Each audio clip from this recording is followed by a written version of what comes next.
자, 이제 341쪽이요. 끝장내기 114 성립요건 고의 또는 과실 이 부분이요. 네, 35번째 맞죠? 35번째 35번째 341쪽 끝장내기 114 여기서부터 시작해 볼게요.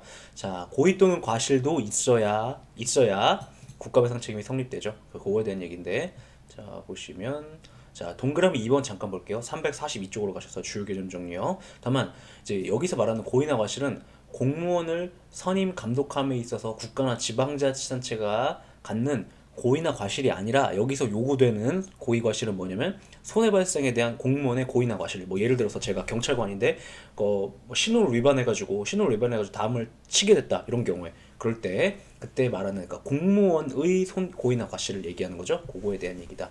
그러니까 국가는 지방자치단체의 고의나 과실을 요구되는 것이 아니라 그러니까 공무원의 고의나 과실이 요구된다는 거 기억해 주세요. 됐고, 그 다음에 관련 지문 정리에서 관련 지문 2번 볼까요?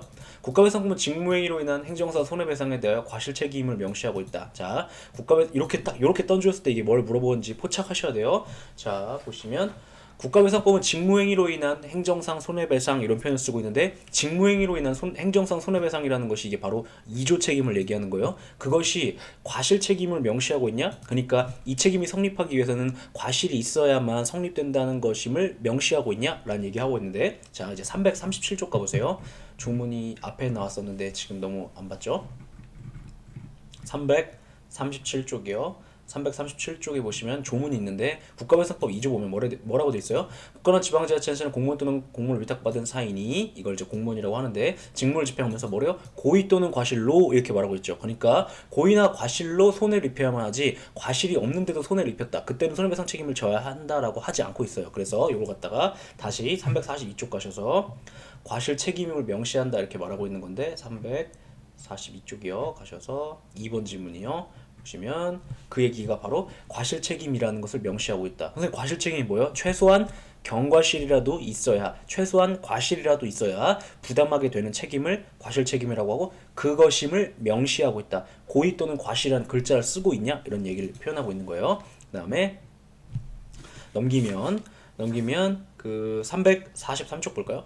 343쪽이요. 판례에 의하면 규제 권한을 행사하지 아니한 것이 직무상의 의무를 위반하여 위협한 것으로 인정되는 경우에는 특별한 사실이 없어도 과실도 인정된다. 그 전에 이제 먼저 4번부터 잠깐 볼게요. 판례는 우리 대법원은요, 학자들 중에는, 자 우리 대법원의 입장이 있고 학자들의 입장이 있는데, 학자들 중에는 국가배상제도라는 것은 그러니까 피해를 입은 국민이 손해를 보는 것을 막기 위해서, 그러니까 피해를 입은 국민이 있고 가해자인 국가가 이렇게 존재한다는 컨셉 하에서 가급적 그 피해자인 국민을 보호하기 위해서, 원래는 손해배상 책임을 청구할 때에는 그 손해배상 청구권의 성립 요건을 내가 갖추었다는 것을 피해자가 일일이 다 입증해야 되는데, 그 입증을 조금 편하게 해주기 위해서, 국민을 보호를 위해서 학자들은 이런 주장을 하시는 분들이 있어요. 야, 위법성이 인정되면 그냥 과실도 있는 걸로 보자, 이렇게 주장하시는 분들인데, 우리 대법원은 그걸 받아들이지 않고 있어요. 그래서 우리 대법원은 직무행위가 위법한 것으로 판단됐다고 해서 그것만으로 곧바로 담당 공무원에게 과실이 있었던 거 추정되는 것은 아니라고 봐요. 그래서 위법성 요건 별개, 고의과실 요건 별개 해서 위법성 입증했다? 그렇다고 해서 무조건 고의과실 인정해주는 게 아니라, 그러면 피해자인 손해배상 청구를 하고 있는 사람이 고의나 과실이 있다는 것도 별도로 또 추가로 입증할 것을 요구하고 있거든요. 학자들은 반대하는데 우리 대법원이 그 입장을 취하고 있어요. 그래서 학자들이 자기 입장과 다르니까 중요하게 생각하는 부분이에요. 그런데 5번, 근데 판례에 의하면 규제 권한을 행사하지 않은 것이, 그러니까 무슨 말이냐면 어떤 국가기관이 국민을 어떤 규제를 할 수 있는 권한을 갖고 있었는데, 그걸 안 한 것이 직무상 의무를 위반해갖고 위협한 것으로 인정되는 경우에는, 그러니까 어떠한 공무원이 있었는데, 국민을 규제할 수 있는 권한을 가진 공무원이 있었는데, 이 사람이 직무상으로 그 규제 권한을 행사했어야 되는 의무가 있는데도 불구하고 이걸 행사하지 않아갖고 위법성이 인정되는 경우에는 특별한 사정이 없는 한 과실도 인정된다라고 본 판례가 있거든요. 그게 이제 젤리컵 사건이죠. 보시면 2008-777995 사건인데, 예외적으로 위법 여부와 과실의 존부를 연동시킬 수 있다고 판시한 유일한 사건이에요. 이게 그러니까 규제 권한 불행사가 있어서 그 규제 권한 불행사가 위법성이 인정된다라면 그때는 과실도 인정할 수 있다라고 본 유일한 사건이 있는데, 뭐라고 얘기했냐면 규제권한 불행사가 현저하게 합리성을 잃어 사회적 타당성이 없게 되는 경우에는 위법성 인정과 과실의 존보를 연동시킬 수 있다고 봤어요. 예. 이렇게 본 유일한 사건이 있다. 기억해 주시고 이게 무슨 사건이었냐면 재미로 보세요. 재미. 예. 보시면 이 기억 잘 되게 하려고 미니컵 젤리 먹다가 미니컵 젤리 뭔지 아시죠? 그 막 저희 어렸을 때는 막 100원이었는데 문방구에서 하여튼 그렇게 요만한 거 있죠. 요만한 거 그거 이렇게 해가 쏙 빼먹는 거 그거 먹다가 이 목에 걸린 거야. 애가 목에 걸린 거예요. 사망한 아이의 부모가 자 사실은 이게 애가 그 먹다 걸려서 죽었으면은 이게 참 인간 심리가 되게 자기에게 안 좋은 일이 닥치면 약간 그 원망할 대상을 찾는 경향이 있죠. 근데 이 경우에 이제 아이의 부모가 뭐를 걸고 넘어졌냐면 식품의약품안전청장이 있었는데 이때는 이제 청이었나 봐요. 안전처가 아니라 청장 등이 미니컵 젤리의 유통을 금지하거나 물성 실험 등을 통하여 미니컵 젤리의 위험성을 확인하고 기존의 규제보다 강화된 미니컵 jel리의 기준 및 규격을 마련하는데 규제 권한을 행사했어야지 이렇게 하면서 그걸 행사하지 않아갖고 우리 애가 죽었다라는 이유로 식품의약품 안전청장의 과실을 이유로 국가배상을 들어간 거예요. 그러니까 이제 이때 대법원이 뭐라고 했냐면 규제 권한을 그렇게 행사하지 않았다는 이유만으로 규제 권한 불행사가 현저한 합리성을 잃어 사실 타당성이 없다고 해가지고 이 경우에는 과실 인정할 수 없다 이렇게 본 사건이 있었는데 아무튼 결론적으로 국가배상 인정받지 못했던 사건이 있어요. 네. 근데 아무튼 우리 이 판례에서 우리 대부분 이런 판시를 했어요. 규제 권한 행사하지 않은 것이 위법성을 인정받을 수 있다라면 그 불행사가 현저히 합리성을 잃어 사실 타당성이 없게 되는 경우에는 위법성과 과실 존부를 연동시킬 수 있다라고 판례가 있는데 그거를 한 번 출제하신 적이 있어요. 네.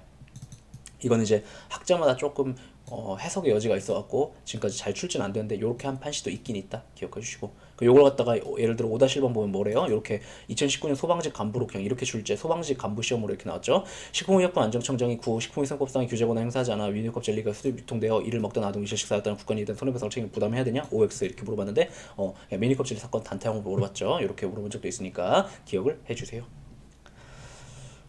참 국가가 배상해야 되는 책임이 어디까지인가에 대해서는 되게 가급적 막 요즘에 되게 범위를 넓혀가고 있죠. 그러다 보니까 공무원이 되실 입장에서는 되게 좀 불편한 부분이 있어요. 자, 그 다음에 8번 보시면 어디냐면 343쪽이요.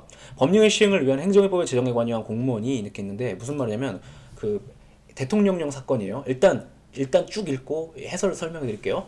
법령의 시행을 위한 행정입법의 제정에 관여한 공무원이 있었는데 입법 당시 상황에서 다양한 요소를 고려해서 나름대로 합리적인 근거를 찾아 어느 하나의 견해에 따라 경과 규정을 두는 등의 조치 없이 새 법령을 그대로 시행하거나 적용하였더라도 무슨 말이냐면 경과 규정 안 두고 새 법령을 그대로 곧바로 시행해 버렸는데 그게 뭐 그냥 내켜서 마음대로 한 게 아니라 그렇게 할 만한 합리적인 이유가 있었대요. 그래갖고 이러한 경우에는 깨까지 국가배상법 2조 1항에서 정한 국가배상의 창립 요건인 공무원의 과실이 있다고 할 수 없다. 그래 이런 경우라면 합리적 근거를 찾아서 그렇게 한 것이라면 그때는 손해배상 청구 들어갈 수 없다. 인정해주지 않겠다. 이렇게 본 거죠. 이게 변리사 사건 시험인데 변리사 시험 사건인데 이 변리사 시험이 원래는 이 보시면 절대평가제에서 상대평가제로 바꿨다. 무슨 말이냐면 변리사 시험이 옛날에 이렇게 1차 시험이 있었는데 그게 객관식 시험이 그 절대평가였어요. 그러니까 뭐 예를 들어서 60점만 넘기면 합격 이런 식이었는데 갑자기 상대평가로 바꿔버린 거예요. 근데 그게 언제 바뀌었냐면 변리사 시험 2달 앞두고 그걸 이제 대통령령에서 규정하고 있었는데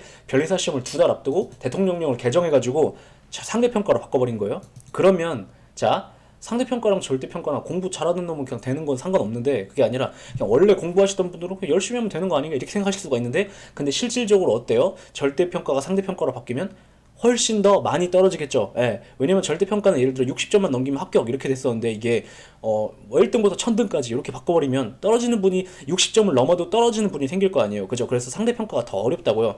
근데 이거를 개정하면서 2달 앞두고 개정하면서 이미 2달 시험은 앞으로 2달밖에 안 남아가지고 개정하는 거니까 그럼 내년부터 할게요 이렇게 했어야 되는데 그게 아니라 그냥 곧바로 시행해버린 거예요. 했는데 이 대통령령에 대해서 이제 변리사 시험 응시생들이 이거 위헌 아니에요? 이렇게 얘기하면서 대법원에 물어보니까 대법원이 이거 위헌이야 이렇게 판단을 하니까 자 그러면 그 대통령령은 위헌인 거죠. 위헌인 대통령령의 근거에 치러진 시험에 대해서 자 판결 전에 그러니까 이게 위헌인지 아닌지에 대한 판결이 있기 전에 이미 자 이게 보시면 대법원이 위헌이라는 판결을 하자 이렇게 얘기했죠. 그러면 이게 뭔 소리냐면 1심, 2심, 3심까지 올라가가지고 대법원까지 갔다 이 소리예요. 그러니까 이미 대법원까지 가기까지는 막 3년, 4년씩 걸리거든요. 그런데 그러니까 2달 남겨놓고 곧바로 소송 들어갔다 하더라도 이미 대법원 판결이 나기 전에 시험이 그래서 다 치러졌던 상황이에요. 그래서 상대 평가로 치러져가지고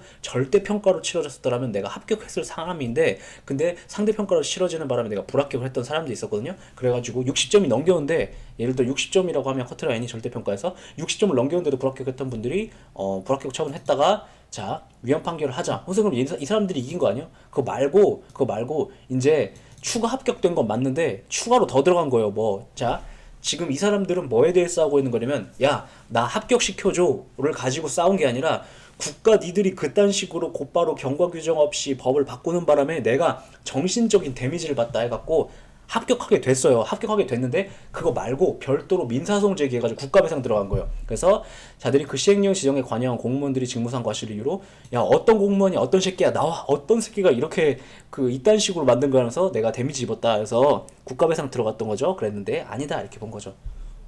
이렇게 말하면 이런 생각이 드시는 분들이 있을 수 있어요.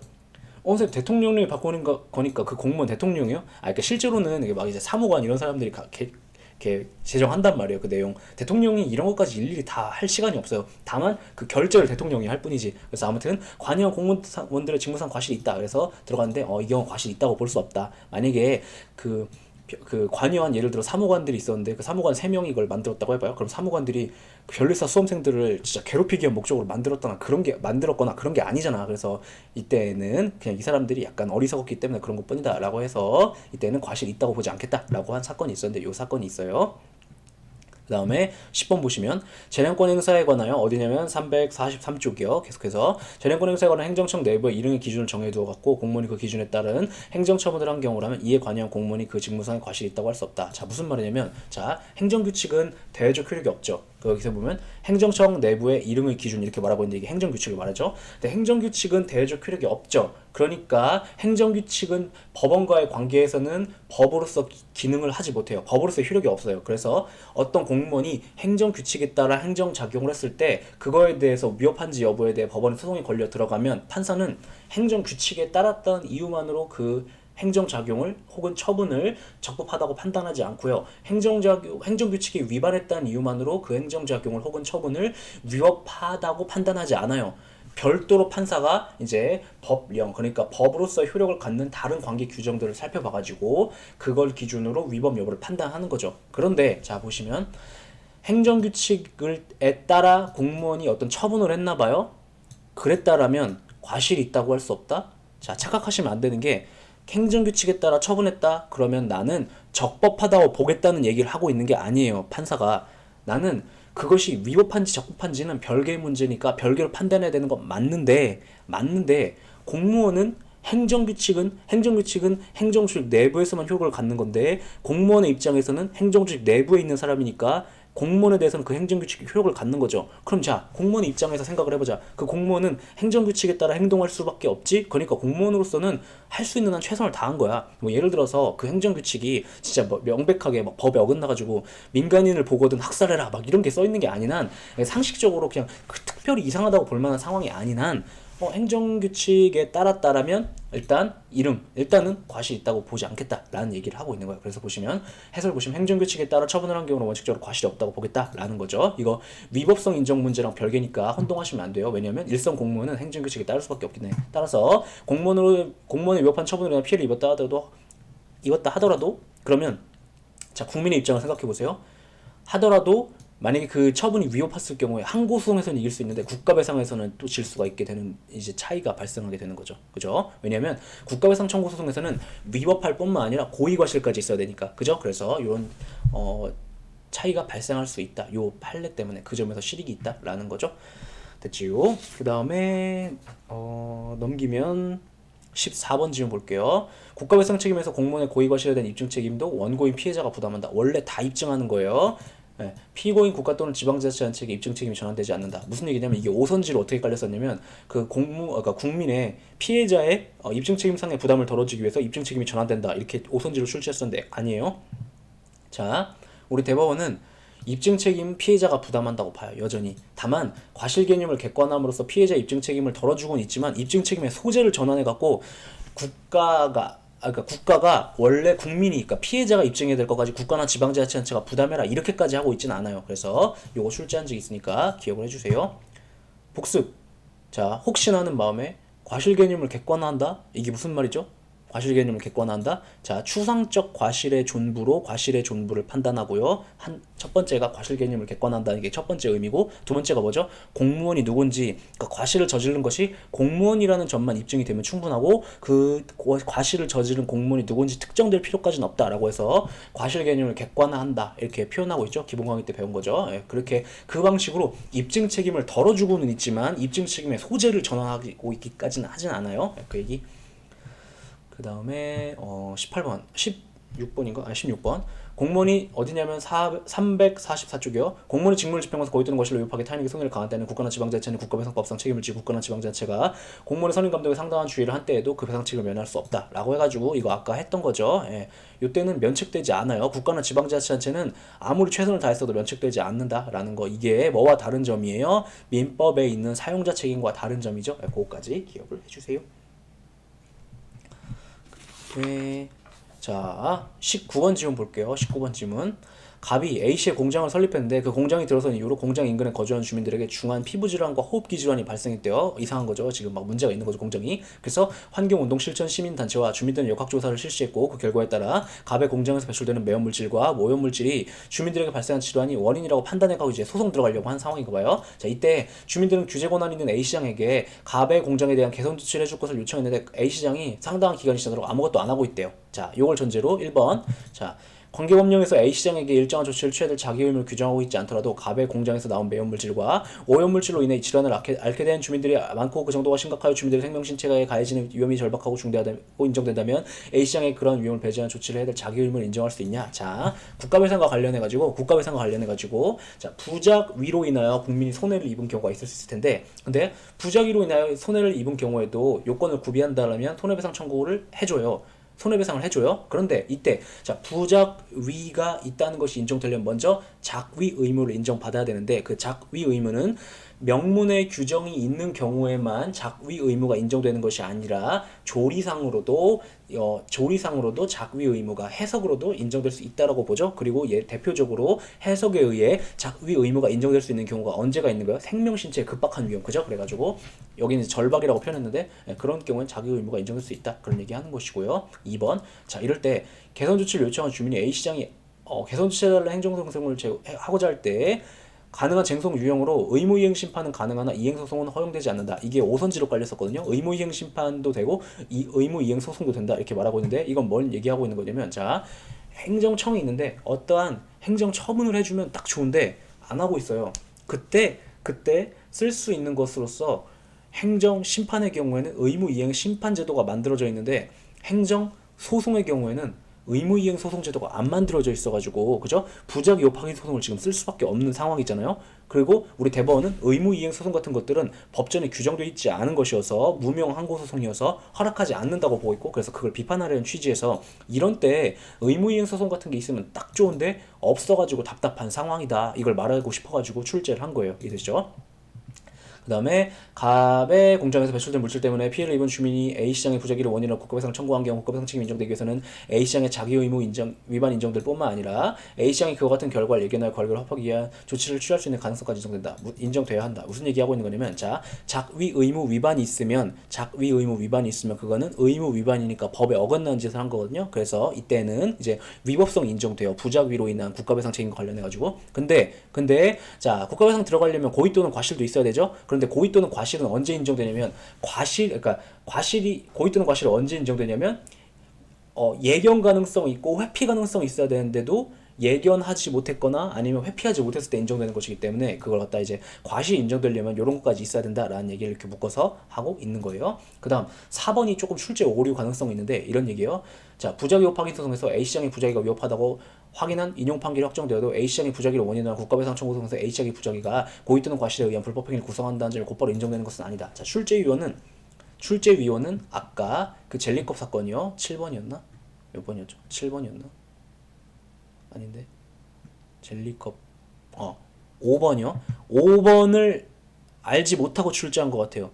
5번을, 혹은 5번에 대한 해석에 반대하거나. 무슨 말이냐? 자, 보세요. 5번을 다시 먼저 가서 볼까요? 5번이 몇 쪽에 있냐면 343쪽이요. 규제 권한과 관련해 가지고 규제 권한 불행사로 인하여 그걸로 인하여 손해를 봤다고 주장하는 국민이 국가배상을 들어간 경우에 규제 권한 불행사가 위법성이 인정된다면 과실을 인정하겠다라고 본 판례가 이렇게 있거든요. 그런데 다시 345쪽 가셔서 19번에 가면 자, 분명히 여기에 뭐요? 규제 권한이 있는데 이걸 불행사했기 때문에 그걸 이유로 국가배상을 들어간 상황이잖아요. 맞죠? 그래서 이걸 해석하기에 따라서는 인용 판결이 확정됐다. 부작위가 위법하다고 확인한 인용 판결이 확정됐다. 그러면 위법성이 인정됐다 그 소리죠. 그러면 고의 또는 과실에 의한 불법행위를 구성한다는 점이 곧바로 인정된다라고 아니다라고 했는데 그것이 정선질 여지가 있어요. 있어요. 근데 이거를 아니다라고 처리했거든요. 아니다라고. 그런데 이게 출제 오류일 그래서 가능성이 있는 거죠. 그런데 자, 이것이 정선지고 아무 문제가 없음을 전제로 이 선지를 정당화하자면 좋게 착하게 선회해주자면 이런 의도로 출제했던 것 같아요. 자, 첫 번째 이 출제 위원은 제 생각에는 그냥 이거 얘기하고 싶었던 거예요. 국가배상에 대해서 우리 대법원은 국가배상의 성립 요건 요소들을 원고가 다 입증해야 된다 일일이 하나하나 그런 입장을 취하고 있다는 걸 알고 있냐 이걸 물어보려고 했던 것 같아요. 원래는. 그런데 문제는 여기 이제 규제 권한 불행사의 문제가 있기 때문에 그 앞에 있었던 젤리컵 사건과 관련해 가지고 조금 해석 잘못된 것 같은데 이렇게 볼 여지가 존재해요. 그럼에도 불구하고 이 정선지를 정당화하자면 이렇게 볼 수 있을 것 같아요. 그 젤리컵 사건은 이런 거죠. 부작위로 인하여 손해가 발생했다라고 하면서 원고가 국민이 국가배상을 들어갔어요. 그런데 그때 젤리컵 사건 이런 거예요. 국가배상 청구권의 성립 요건인 공직, 고위, 타손인 중에서 위법성과 고의 또는 과실의 연동 여부에 대해서 위법성이 국가배상에서 얘기하는 위법성이 인정되면 고의 또는 과실도 인정된다라는 얘기를 한 것이 젤리컵 사건인데 문제는 지금 이 사건은 어떤 사건이냐면 먼저 국가배상 청구 소송 사건 내에서 위법성과 고의 과실이 연동되는가에 대한 얘기를 하는 것이 아니라 부작위 위법 확인 소송 먼저 들어가고 거기서 부작위의 위법성을 인정받은 다음에 별도의 소송인 국가배상 청구 소송 이건 심지어 민사소송이에요. 민사소송 들어갔을 때 거기서 별도의 행정소송, 항고소송인 부작위법 확인 소송에서 위법성을 인정받았다고 해서 국가배상 소송에서도 위법성을 인정해야 되냐? 그건 아니지 않을까? 그리고 여기서 위법성이 인정이 곧바로 되는 것이 아니기 때문에 당연히 연동돼서 고의 또는 과실까지 당연히 인정돼야 되는 것은 또 더더욱 아니지 않을까? 이렇게 정당화 해볼 수는 있어요. 그치만 아무튼 출제에 약간 시비가 있을 법한 미스 낸 것 같아요. 왜냐면 규제 권한 이런 얘기 없었으면 참 좋았을 텐데. 근데 아무튼 요런 선지가 있었다 기억해 주시면 될 것 같고 사실 이걸 빼버릴까 하다가도 왜냐면 보기만 하면 헷갈릴 것 같고 출제 시비 걸렸고 그러면 다시는 이렇게 출제 안 하거든요. 그래서 빼버릴까 하다가 넣어놓긴 했는데 선생님 저는 헷갈려요. 뭐라 하는지 모르겠어요. 그러면 싹 지우세요. 여기 싹 지우세요. 그냥 기출 표시만 남겨놓고 됐죠. 그 다음에 지금 이제 345쪽 위법성 다른 말로 법령 위반 이렇게 표현하는데 이건 이제 법령상에 법적으로 부과된 의무를 위반한 경우에 이제 위법성이 있다 이렇게 얘기하는 거죠. 자, 얘는 4번 볼까요? 4번. 이건 순전히 학설적인 얘기인데 이제 행정법의 난이도를 내년부터 높일 것이기 때문에 학설을 출제할 가능성이 높아요. 자, 보시면 국가배상 책임이 성립하기 위해서는 법령 위반이 있어야 되는데 맞죠? 근데 무엇이 법령을 위반한 상태를 법령 위반이라 볼 것인지에 대해 학자들은 싸워요. 그리고 이것과 관련해서 우리 대법원도 판례를 내놓고 있거든요. 그런데 우리 대법원이 명시적으로 예를 들어 학자들은 어떻게 싸우고 있냐면 협의의 행위위법설 혹은 전부 기판력 긍정설, 결과 위법설, 광의의 행위위법설, 일부 기판력 긍정설, 상대적 위법성설 이렇게 학자들이 4개가 견해가 제시되고 있는데 우리 대법원은 예를 들어서 야 나는 협의의 행위 위법설이야 혹은 나는 전부 기판력 긍정설이야 이렇게 얘기하지 않고 그냥 판시를 했는데 나는 이건 아니야 이렇게 얘기한 게 있어. 나는 결과 위법설은 아니야 이렇게 얘기한 판시가 있을 뿐이거든요. 그래서 출제는 계속 어떻게 이루어지고 있냐면 학설을 깊이 있게 물어본 경우는 드물고요.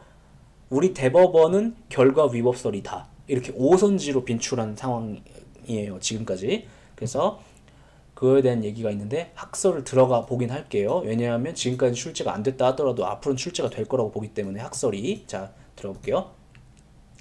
자, 무엇이 법령을 위반한 상태를 위법성이라고 볼 것인가에 대해서 이렇게 주장하시는 분들이 있어요. 그거는 국가배상법에서 말하는 위법성이라는 것은 공무원이 한 행위, 예를 들어서 경찰관이 뭐 범죄자에게 총을 쏜 행위 이런 것들이 규칙을 따르지 않고 했다든가 이런 거 공무원의 행위 위법성을 의미한다고 보는 견해가 있어요. 이제 이 사람들은요, 국가배상법상의 위법성 존부는 취소소송에서 말하는 위법성 존부 판단 방식과 마찬가지로 직무상 행위가 법령이 정하고 있는 요건과 절차에 따라 이루어진 것인지 여부로 판단한다고 주장하는 견해예요. 그리고 그래서 이 학자들은 이 학설을 다른 말로 전부기판력 긍정설이라고도 부르는데 왜 그러냐면 취소소송이 있고 국가배상 청구소송이 있는 경우에, 그러니까 먼저 어떤 예를 들어서 공무원이 직무를 수행하다가 국민에게 잘못된 처분을 해갖고 손해를 봤어요. 그때 국민이 소송을 두 개 제기할 수 있는 거예요. 처분으로 인하여 손해를 봤으니까 항고소송 들어가고 국가배상 들어가고, 이렇게 항고소송을 행정소송으로 들어가고 국가배상을 민사소송으로 이렇게 들어갈 수 있는데, 근데 먼저 취소송을 제기했다고 해봐요. 그 경우 위법성이 존재하는지 여부에 대한 취소송의 확정 판결의 기판력은 뭔 소리냐면, 어떤 발급된 처분에 대해서 처분이 위법한지 여부에 대해 이제 취소송 들어갔죠. 그때 거기에서 이 처분이 위법한지 아닌지 여부에 대해서 취소송에서 먼저 판결했다. 그러면 거기서의 판단은 그대로 국가배상 청구소송에 미친다고 봐요. 왜냐하면 자, 이 학설은 국가배상 청구 소송에서 그만 나와. 이 학설은 국가배상 청구 소송에서 말하는 위법성과 항고 소송에서 말하는 위법성을 같은 개념으로 이해해요. 그래서 항고 소송에서 먼저 취소송에서 어떤 처분이 위법하다고 판단했다. 그러면 국가배상에서도 곧바로 그대로 위법성 판단과 관련해서는 그대로 그 처분을 위법한 것으로 보아야지 라고 보는 견해예요. 그래서 이 견해에 따르면 공직고의 타손인 중에 위법성에 대해서는 민사소송에 이제 국가배상을 청구받은, 국가배상 청구소송을 제기받은 민사법원이 위법성과 관련해서는 예를 들어 취소소송에서 위법하다 이렇게 판단을 했다면 이걸 다르게 적법하다 이렇게 판단할 수 없게 된다, 이런 얘기인 거죠. 그래서 왜냐하면 취소송에서 전부가 판단된 위법성은 국가배상 청구소송의 위법성과 동일한 개념이기 때문에 이렇게 보는 견해가 있고요. 그 다음에 자, 결과 위법설이라는 입장이 있어요. 국가배상법에서 말하는 이거 뭐라고 주장하는 견해냐면, 위법성은 취소송에서 말하는 위법성과 달리 결과의 위법성을 말한다. 그러니까 취소송에서 말하는 위법성은 행위의 위법성을 말하는 거거든요. 공무원이 한 짓, 그것이 법을 어긋났다 이런 걸 얘기하는데, 그게 아니라 공무원의 직무상 행위가 법령이 정한 요건과 절차에 따라 이루어진 것이라 하더라도, 그러니까 법적으로 아무 문제가 없어 보인다 하더라도 그것 때문에 아무튼 손해가 발생하면 그 자체로 위법성이 인정된다고 보는 견해예요. 이 견해는 되게 쉽게 위법성을 인정하려는 견해 중 하나죠. 얘는 이렇게 이해할 수도 있어요. 손해 발생과 위법성을 연동시키려고 하는 견해. 그래서 손해 발생 입증했다. 그럼 위법성 별도로 입증할 필요 없게 보는 견해이기도 해요. 이 견해는 위법성 존부 판단에 대한 취소소송의 기판력이 국가배상 청구소송에 미치지 않는다고 봐요. 왜냐하면 취소소송이 먼저 있고 국가배상 청구소송이 나중에 있었을 때 취소소송에서 이 처분은 위법해요 라고 판단했다 하더라도 거기서 말하는 위법성과 국가배상 청구소송에서 말하는 위법성은 다른 위법성이야 이렇게 보기 때문에 취소소송에서 뭐라고 판단했던 그게 뭔 상관인데 라고 해서 미치지 않는다고 봐요. 왜냐하면 이것은 국가배상법상의 위법성과 취소송에서 위법성을 별개의 것으로 보는 파악하는 견해이기 때문에, 그죠? 그 얘기하고 있는 것이에요. 그 다음에 자, 이제 광의의 행위위법설인데 이제 일부 기판력 긍정설이라고도 부르는데, 자, 얘가 조금 어렵죠. 자, 보시면 국가배상법에서 말하는 위법성도 공무원의 행위의 위법성을 뜻하는 건 맞는데, 취소 소송에서 위법성이 인정되는 경우뿐만 아니라 공무원에게는 직무상 일반적인 손해방지 의무라는 것이 부과되기 때문에 이것을 위반한 경우에도 위법성이 인정된다고 보는 견해예요. 즉 이 견해는 국가배상법상의 위법성이 취소송에서 위법성보다 더 넓다고 봐요. 그러니까 이런 거예요. 국가배상법에서 인정되는 국가배상법에서 국가배상 청구권이 성립하기 위해서 요구되는 그 국가배상 청구권에서 위법성이라는 것은 취소 소송에서 위법성보다 더 넓은 거야. 더 넓다는 게 무슨 말이죠? 더 쉽게 인정될 수 있는 거야. 그러니까 예를 들어서 취소 소송에서 어떤 처분이 위법하다는 판결이 났다. 그러면 당연히 국가배상에서도 위법하다고, 어떤 처분이 위법했다라고, 공무원의 직무상 행위인 처분이 위법했다라고 인정을 해야 되는 건 맞아. 근데 취소 소송에서 위법하지 않다라고 판단을 했다고 해서 국가배상에서도 무조건 안 위법하다고 적법하다고 판단해야 되는 것은 아니야 이렇게 보는 견해예요. 왜냐하면 취소 소송에서 위법성이 인정되지 않았다 하더라도 국가배상에서 위법성이 인정될 여지가 있다고 보는 견해예요. 왜냐하면 자 취소 소송에서 위법성은 요만한다고 보는데 국가배상의 위법성은 이만하다고 보는 거예요. 그래서 여기에 해당하지 않아도 여기엔 해당할 여지가 있죠. 그러니까 취소 소송에서 인용 판결이 난 경우에는 국가배상도 당연히 위법성이 인정됐으니까 인용을 해야 돼. 그러나 취소송에서 기각이 났다고 해서 국가배상도 당연히 기각해야 되는 건 아니야 이렇게 보는 견해라고요. 그래서 이걸 갖다가 이 견해는 선행하는 확정된 취소송 인용 판결 즉 처분이 위법하다는 판결의 기판력은 국가배상 청구성에 미치지만 확정된 취소송 기각 판결 다르게 표현하면 처분이 적법하다는 판결의 기판력은 국가배상 청구성에 미치지 않는다고 보는 견해예요. 왜냐하면 취소송에서 처분이 적법하다고 판단했다 하더라도 국가배상법상의 위법성은 인정될 수 있기 때문에 이렇게 보는 견해고 아마 출제가 되면 앞으로는 얘가 될 거예요. 네, 그런 것이 있다. 그 다음 상대적 위법성설이라는 것이 있는데 국가배상법에서 말하는 위법성은 행위 자체의 법규 위법뿐만 아니라 침해행위의 태양, 침해행위의 법적 성질 등을 고려해서 종합적으로 고려해서 판단한다고 보는 견해인데 자, 이 견해는 자 위법성 종합 판단에 대한 취소의 기판력 국가배상 청구성에 미치지 않는다고 봐요. 그러니까 얘는 이렇게 이해하시면 돼요. 결과 위법설이랑 결론적으로는 비슷한데 결과 위법설은 손해 발생이라는 결과만 입증되면 언제나 위법성도 인정돼야 된다라고 주장하는 견해죠. 근데 얘는 야 국가배상에서 말하는 위법성은 취소송에서 말하는 위법성이랑 그냥 전혀 별개로 판단해. 그러니까 별개로 우리가 상식적으로 판단해보자라는 견해예요. 그래서 얘도 결과 위법설과 그러니까 상대적 위법성설도 결과 위법설과 취소소송의 위법성과 국가배상에서 말하는 위법성은 다른 개념이다. 전혀 다른 개념이다 라고 보자는 점에 있어서는 공통되지만 얘는요 손해 발생이 이루어지면 위법성도 당연히 있다라고 봐야 한다라고 주장하는 견해인 반면 얘는 그렇게는 주장하지 않아요. 그냥 별개로 판단해보자 라고 주장하는 견해일 뿐이에요. 취소소송과 그래서 이렇게 네 가지가 제시되고 있고 아마 출제 가능성 가장 떨어지는 견해는 얘예요. 얘고 지금까지 출제가 가장 많이 된 건 얘. 그리고 제가 볼 때 앞으로 출제 가장 유력한 것은 얘. 왜냐면 얘는 순전히 학설적인 얘기를 OX로 물어보기가 딱 좋거든요. 그래서 기억을 해주세요. 그렇죠? 그 다음에 자 동그라미 5번 지금 위법성과 관련된 얘기 계속 하고 있는 거예요. 자 부작위의 경우 위법성이 인정되려면 먼저 자기 의무가 인정된다 아는 얘기죠. 자기 의무가 존재함에도 불구하고 이를 이행하지 않은 경우에만 위법성 인정되는데 이때 자기 의무는 어떻게 부과되는가 명시적으로 법적인 근거가 있는 경우뿐만 아니라 명시적인 규정이 없다 하더라도 조리상으로도 인정될 수 있다고 본다. 직무상의 주 의무도 대체로 자기 의무이기 때문에 부작위 관련해서도 공무원이 직무상 부담하는 의무의 범위가 자주 문제나 뭐 됐고 네, 이렇게 그러니까 명시적뿐만 아니라 조리상으로도 인정될 수 있다고 본다. 대표적으로 이 경우가 언제예요? 자기 재량이 0으로 수축되는 경우 이런 때가 이제 언급이 되고 그 다음에 다르게 표현하면 국민의 생명이나 신체에 이제 급박한 위험이 있을 때 그때 이렇게 표현하기도 하죠. 그 다음 6번 이제 재량 행위를 안 했을 때, 그러니까 재량권이 부여됐는데 재량 행위를 안 했을 때도 그것도 위법하게 될 수 있냐? 그것도 위법하게 될 수 있고 그것 때문에 손해가 그렇기 때문에 그것 때문에 손해가 발생했다라면 그때도 국가배상 해야 된다라고 보고 있는데 행정처의 재량권이 부여된 경우 부여된 재량권을 불행사한 경우에도 이에 따라 위법한 것을 경우에 따라 위법한 것을 인정될 수 있는데 대법원은 그것이 언제 위법하게 되냐면 현저하게 불행사가 합리성을 잃은 경우에는 그때는 위법성을 인정할 수 있다. 학설은 이 같은 상황을 이제 대법원은 현저하게 합리성을 잃은 경우 이렇게 표현하는데 재량이 0으로 수축되는 경우 이렇게 표현하죠. 예. 선생님 이거랑 막 섞였는데요? 예, 섞여 있어요. 왜냐면 여기도 뭔가 불행사니까 부작위와 관련된 거거든요. 그래서 그냥 이렇게 뭐 쓰자면 이렇게 구분하긴 하지만 결국은 이제 보통 같은 얘기다 이렇게 기억하셔도 되죠.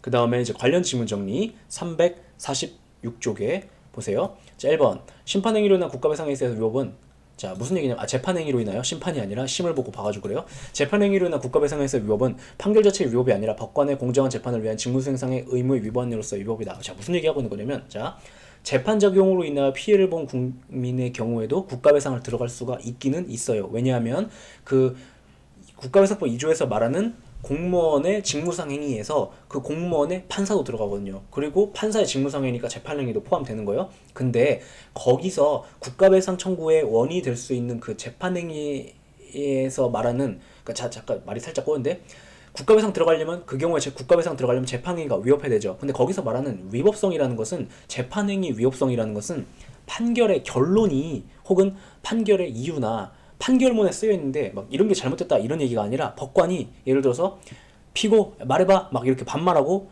막 쌍욕하거나 이런 경우 그때 그래서 직무수행상 의무의 위반으로서 위법이다 이런 소리예요. 그러니까 판사가 진짜 엉망진창이 아니라 되게 무례하게 하는 경우가 있거든요. 근데 지금은 많이 없어졌는데 그 이제 옛날에는 많았어요. 그래가지고 그런 경우를 말하는 것이다. 예, 이렇게 기억하시면 되죠. 그럼 판결의 내용이 문제가 있는 경우는 그때는 이제 그 상소로 시정받으면 되는 거죠. 근데 여기서 말하는 건 그게 아니라 이제 판사의 직무수행상 의무 위반, 예를 들어서 막 뭐 통지를 해줘야 되는데 깜빡하고 판사가 안 했다든가, 아니면은 뭐 판사가 막 쌍욕을 했다든가 이런 거죠. 쓸데없는 얘기인데 잡설 잠깐 빠지면은 또 딴 얘기로 빠지면은 형사소송에서 진짜 많았어 이런 게. 그 지금도 막 나이 한 60쯤 되신 판사님들은 막 욕하세요.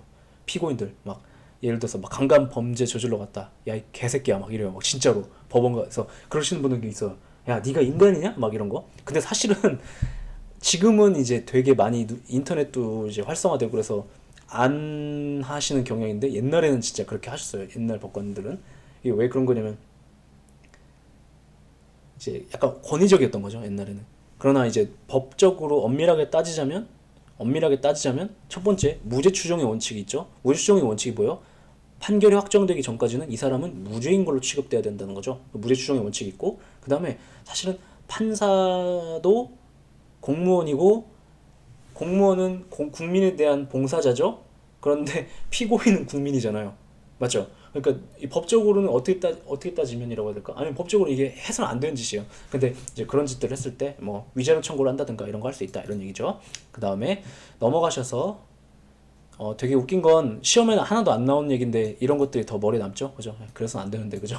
자, 347쪽에 5번 질문 계속 볼게요. 자, 여기 똑같아요. 국회의원의 경우 입법작용, 그러니까 국회의원도 국가배상법에서 말하는 공무원에 해당하기 때문에 그 사람들의 직무행위, 즉 입법작용에 있어서도 손해가 발생했다면 국가배상 들어갈 수도 있는데, 그때 거기서 말하는 위법성은 법령의 위법성이 아니라 입법 과정에서 국회가 국민에 대해 부담하는 직무상의 의무 위반을 말한다 이렇게 보고 있어요. 뭐 이런 거, 뭐 날치기 입법을 했다든가. 그러니까 법령 자체가 위헌인가 위법인가, 잘못된 법을 만들면 어떡하냐 이렇게 해서 손해배상 들어갈 수 있다는 게 아니라 막 날치기 하고 이래가지고 그런 경우죠. 네.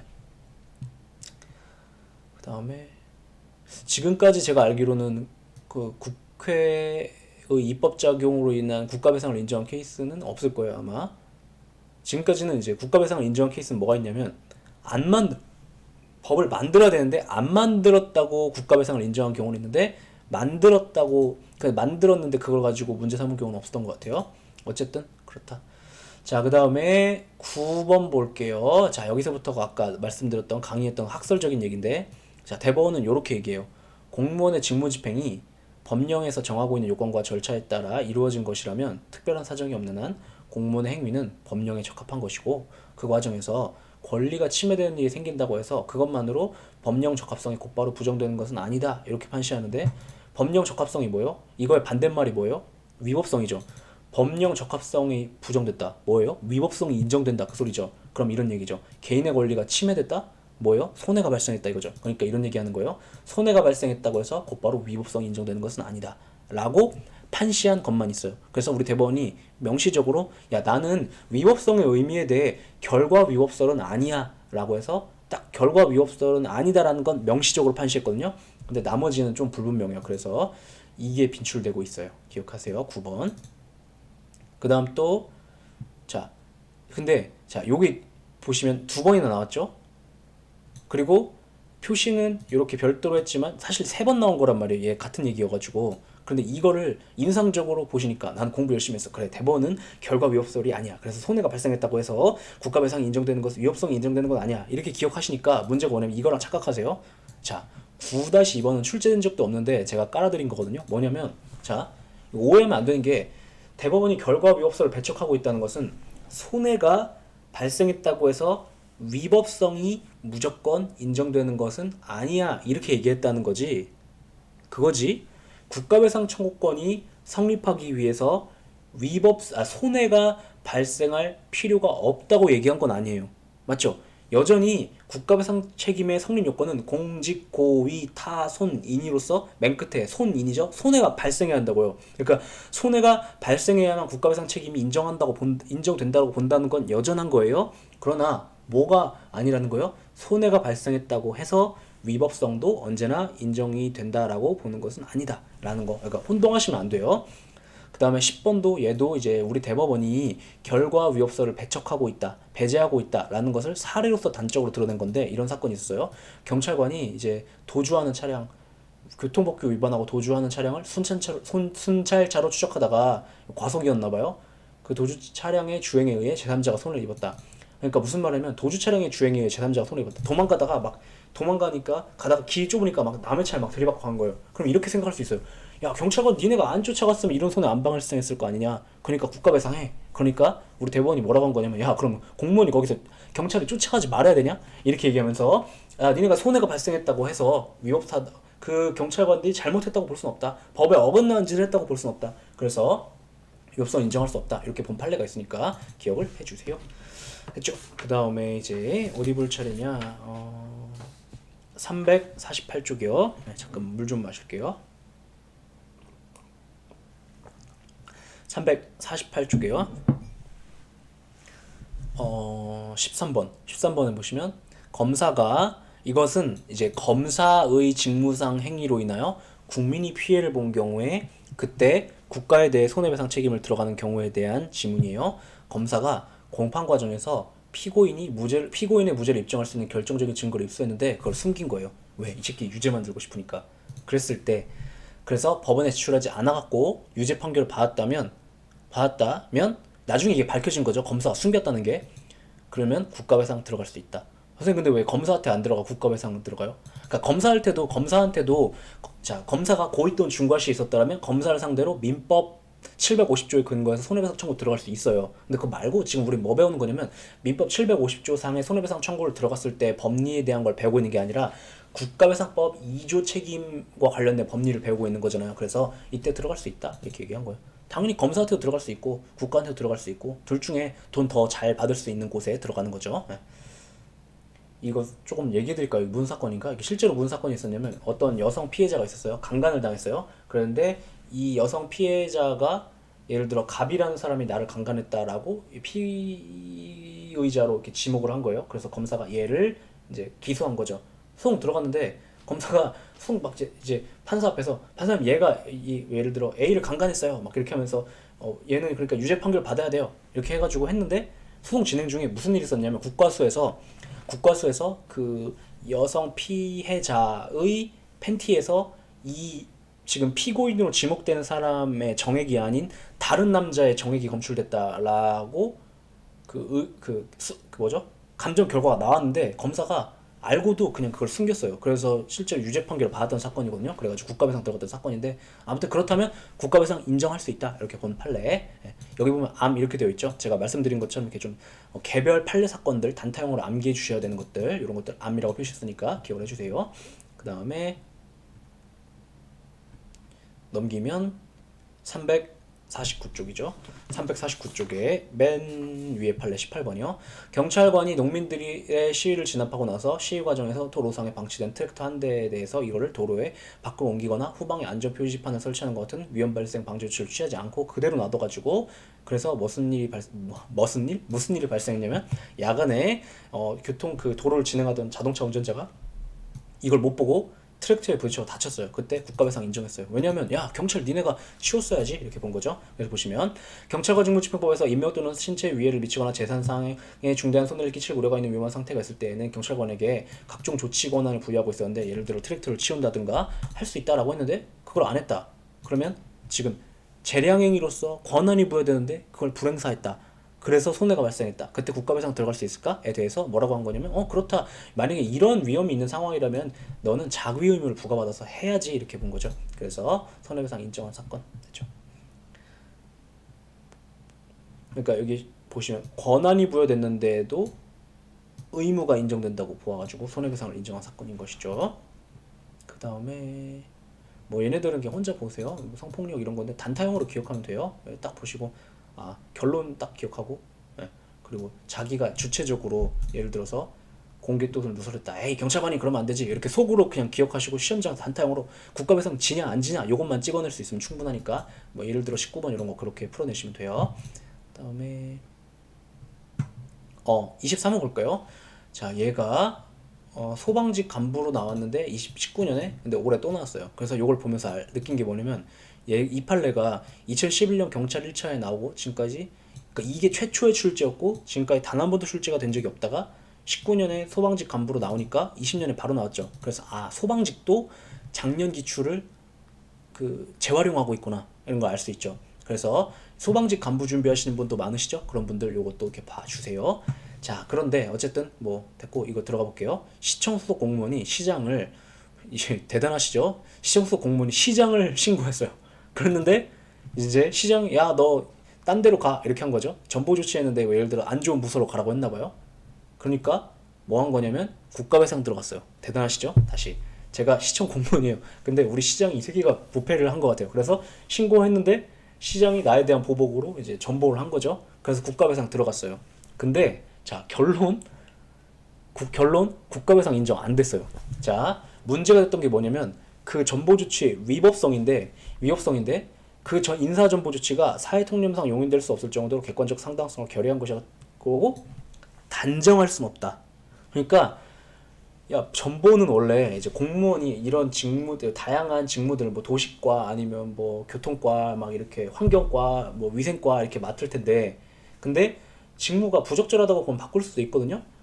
그렇기 때문에 딱 봐도 약간 의심은 들지만 꼭 너에 대한 보복 조치로서 전보를 한 거라고 단정할 수 없을 것 같은데 라고 하면서 입증이 약간 미흡하다. 그러니까 이런 얘기 입증이 미흡하다. 그래서 위법성을 인정할 수 없다. 이렇게 봤어요. 예. 기억해 주세요. 선생님 약간 대법원이 너무 시장 편 든 거 아니에요? 이렇게 생각이 들 수 있겠지만 자 조금 더 들어가 볼게요. 입증 책임이라는 개념이 어떻게 중요한 거냐면 입증 책임이라는 것이 입증을 제대로 못 해내면 어떤 사정이 있을 거라는 점에 대한 입증을 제대로 못 해내면 그것을 없는 사실로 취급해서 그 불이익을 입증 책임을 지는 놈이 부담하게 하는 개념이 입증 책임이에요. 근데 국가배상법상의 성립 요건들 공직, 고의, 타손, 잉여 누가 다 부담한다고 입증 책임을 공무원이 아니라 그 피해자가 국민이 원고가 국가배상을 청구한 놈이 그러니까 입증을 하다가 뭔가 약간 합리적인 의심이 있을 만큼 그러니까 의심이 없을 만큼 확실하게 입증해내지 못하잖아요. 그러면 그것으로 인한 불이익은 원고가 부담하는 거예요.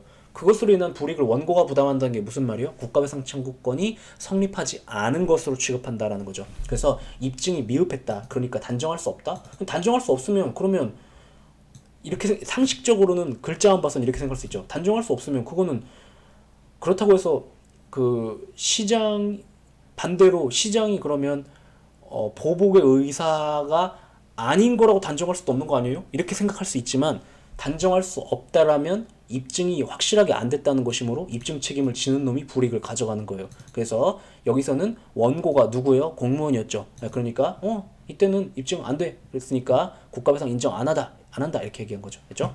그리고 23-1은 이렇게도 출제했으니까 그 전보 사건 이렇게 기억하시면 되죠.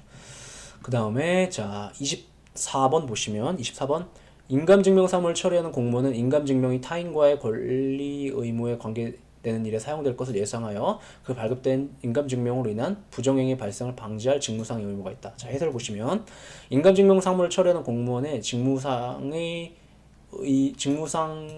의무의 범위에 대한 판시예요. 그러니까 요건 암기하는 수밖에 없어요. 인감증명 사무를 처리하는 공무원은 거기까지 주 의무를 진다. 근데 그거 위반하면 위법하다. 이런 얘기하고 있는 거예요. 그래서 이건 암기할 수밖에 없어요. 그러니까 개별 제가 써놨는데 주요 개념 정리로 가봐요.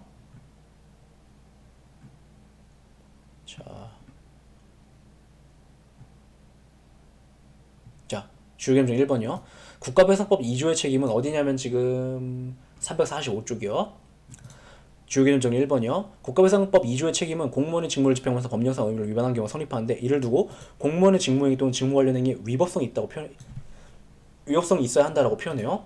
의무 위반 행위가 있어야 위법성이 인정. 근데 의무 위반이 있어야 위법성이 인정되기 때문에 공무원의 법령상 의무의 범위가 어디까지인지를 개별적으로 확정하는 게 중요해지고 그리고 개별 공무원의 법령상 의무의 범위가 어디까지인지는 이제 고의거실뿐만 아니라 위법성을 판단할 때도 문제가 되기 때문에 이것은 이제 개별 공무원들의 직무상 주의해야 될 의무의 바운더리를 그어준다는 점에서 의미가 있고, 그래서 개별 공무원별로 우리 대법원이 가이드를 제시해 주는 것이기도 해요. 니는 여기까지 주의해라 이렇게. 그래서 개별 공무원별로 주 의무를 어디까지 부담하는지는 개별 공무원별로 좀 암기를 해주셔야 돼요. 그래서 다시 349쪽 가시면 23번이요. 24번이요. 그런데 그 인감증명 사무를 담당하는 24번이요. 인감증명 사무를 처리하는 공무원은 여기까지 주의해야 된다 이렇게 말하고 있어요. 그렇죠? 인감증명이 뭔지는 이렇게 보세요. 이게 인감증명, 사실 저도 이게 자동차 살 때 처음 떼봤는데, 예, 중고차 살 때, 이제 첫 차 중고차 사잖아요. 그래가지고 이때 인감도장, 인감증명을 받아야 돼요. 자, 그 다음에 25번. 주민등록 사무를 담당하는 공무원은 개명과 같은 사유로 주민등록상의 성명을 정정한 경우에는 반드시 본적지 관할관청에 그 변경 사항을 통보하여 본적지 호적관서로 하여금 그 정정상의 진위를 재확인할 수 있도록 할 직무상의 의무가 있다. 자, 있는데 지금 쉴 수가 없죠? 애매하죠? 그러면 제가 25번까지만 하고 쉴게요. 일단 쉬었다가 다시 할게요. 자, 25번까지만 하고, 자, 주민등록 사무를 담당하는 공무원은 개명과 같은 사유로 주민등록상의 성명을 정정한 경우, 무슨 말이냐면, 자, 어떤 지방자치단체가 있었어요. 그리고 그 지방자치단체별로 주민등록 사무를 담당하죠. 그래서 공무원이 있었는데 주민이 와가지고 저 이름 바꿀래요 이렇게 했대요. 그러면 그래서 바꿨어요. 이름을 주민등록상 되어 있는 이름을 예를 들어서 유대옹에서 유대옹으로 바꿨어요. 제가, 예, 저는 유대옹이 더 좋다 그래가지고 바꿨어요. 유대옹이 옹. 그러면 이렇게 할게요. 유대옹에서 유웅대로 바꿨어요. 그럼 이름을. 그러면 그 주민등록 사무를 담당하는 공무원은 어떻게 행동해야 될 의무를 부담하냐면 반드시 본적지 관할관청에, 예를 들어 저의 본적지가 예를 들어서 어디라고 할까요? 어디라고 할까요? 경남 창원이다. 그러면 저의 본적지 관할관청에 경남 창원에다가, 예를 들어 제가 서울에 살고 있는데 주민등록상 이름을 바꿨어요. 그러면 예를 들어 제가 서울시 서초구에 산다. 그럼 서초구 담당 공무원은 경남 창원에다가 너네 창원을 본적지로 하는 우리 동네에 살고 있는 주민이 이름을 바꿨다라고 통보해갖고 본적지 호적관서로 하여금 경남 창원이요, 그 정정사항의 진위를 재확인할 수 있도록 할 직무상의 의무가 있다 이렇게 말하고 있는데, 그래서 경남 창원 공무원이 진짜 제가 이름을 바꿨는지를 재확인할 수 있도록 할 의무가 있다라는 얘기를 하고 있어요. 이렇게 하고 있대요. 그래서 이건 조금 암기를 해주셔야 돼요. 자, 이거 해설 이렇게 간략하게 정리할게요. 왜냐면 이걸 설명을 하자면 되게 복잡한 법리가 배경에 깔려 있는데, 문제는 이게 지금 폐지된 제도예요. 다시 이게 지금 되게 설명하자면 복잡한 법리들을 배경으로 하고 있는 건데, 문제는 이게 지금 폐지가 됐어요. 근데 이게, 자 보세요. 주민등록 사무를 담당하는 공무원의 직무상 의무의 범위에 대한 판례인데, 과거에는 호적부를 기준으로 사람의 신분사항의 기재를 일시키고 있었기 때문에 이러한 의무를 부과하고 있었는데, 현재는 호적제도가 폐지됐거든요. 그래서 지금은 이런 의무를 부담하지 않아요. 주민등록 사무를 담당하는 공무원이. 그리고 호적제도가 2008년에 폐지가 돼요. 그래서 이미 폐지가 됐는데 출제를 2012년에 했어요. 상황 이해돼요? 그래서 원래는 이게 좀 버려야 될 만한 지문인데 제가 볼 때 이게 문제은행 풀에 들어가 있는 것 같아요.